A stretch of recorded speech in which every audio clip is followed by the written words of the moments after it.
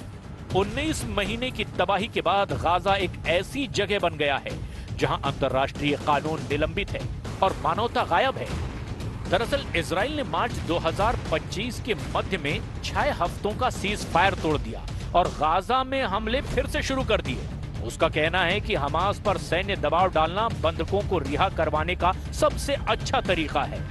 UNICEF के अनुसार मार्च के आखिरी 10 दिनों में हर दिन औसतन 100 बच्चे मारे गए या फिर घायल हुए। स्वास्थ्य मंत्रालय के अनुसार 7 अक्टूबर 2023 से लेकर के अब तक अनुमानित 53,000 फिलिस्तीनी मारे जा चुके हैं, जिनमें से लगभग 3,000 लोग 18 मार्च को सीज फायर टूटने के बाद मारे गए।